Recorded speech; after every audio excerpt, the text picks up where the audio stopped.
মোৰ নাম শ্ৰী ধৰণীধৰ নাথ। মই এজন অৱসৰী প্ৰাইমেৰী স্কুলৰ শিক্ষক। মই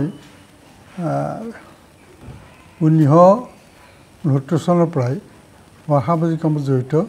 প্ৰথমতে আমি ইয়াতে মই পূবেৰ মন্যপ্ৰাজত নামেৰে এখন অনুষ্ঠান কৰিছিলোঁ।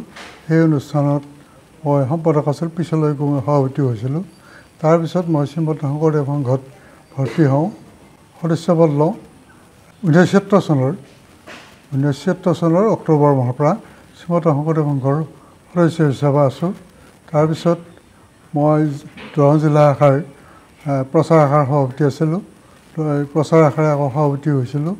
তাৰপিছত মই মূল সংঘ, শ্ৰীমন্ত শংকৰদেৱ সংঘ মূলৰ মই সদস্য হৈছিলোঁ। প্ৰথমতে মূলৰ সদস্য হৈ তাৰপিছত প্ৰচাৰৰ সদস্য হৈছিলোঁ। প্ৰচাৰক হিচাপে 4 বছৰ আছোঁ। তাৰপিছত মই শ্ৰীমন্ত শংকৰদেৱ সংঘৰ প্ৰচাৰ শাখাৰ সভাপতি পদত মোক নিয়োগ কৰে। চেণ্ট্ৰেল কমিটিৰ মই প্ৰচাৰ শাখাৰ সভাপতি হৈছিলোঁ। সভাপতি হৈ মই 4 বছৰ আছোঁ। তাৰপিছত আকৌ 6 বছৰ কাল মই এই প্ৰচাৰ শাখাৰে উপদেষ্টা হিচাপে আছোঁ। তাৰপিছত মই আকৌ আমাৰ দৰং জিলা শাখাৰ সাহিত্য সভাৰ মই সদস্যপদ লৈছিলোঁ।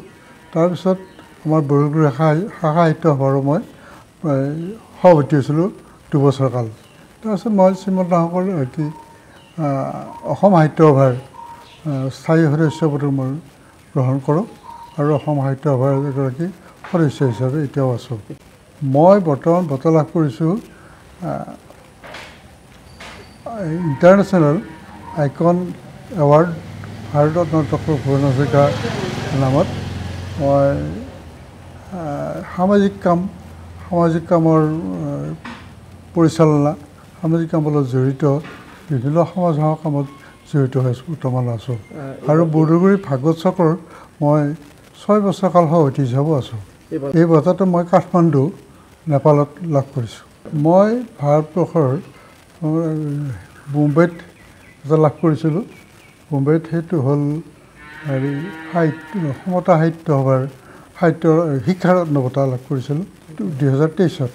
তাৰপিছত মই দিল্লীত এটা ৰহস্য আলোচনীৰ স্থায়ী এটা বঁটা তেওঁলোকে দি থাকে প্ৰতি বছৰে। তাৰে এটা বঁটা লাভ কৰিছিলোঁ। সেইটো হ'ল প্ৰজ্ঞান মেইল সংস্থাই দিছিলে। সেইটো পাইছোঁ। আৰু এটা আমাৰ দৰঙী কলা কৃষিৰ ফালৰ পৰা গুৰু বৈভৱ এটা উপাধি পাইছিলোঁ। দৰঙী কলা কৃষিয়ে দিছিলে। গ্ৰন্থ লিখিছোঁ দুখন লিখিছোঁ। এখন মোৰ প্ৰিণ্ট হৈছে, এখন উন্মোচন হৈ গৈছে। নামঘৰ শ্ৰীমন্ত শংকৰদেৱ।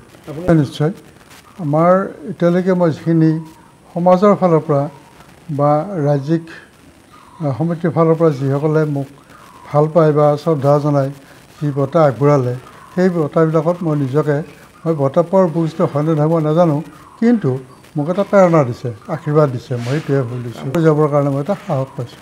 মই সেই সংস্থাসমূহক মই মোৰ আন্তৰিক শ্ৰদ্ধা জ্ঞাপন কৰিছোঁ আৰু মই সকলো সংস্থালৈ মই মোৰ ফালৰ পৰা মই ধন্যবাদ জ্ঞাপন কৰিছোঁ।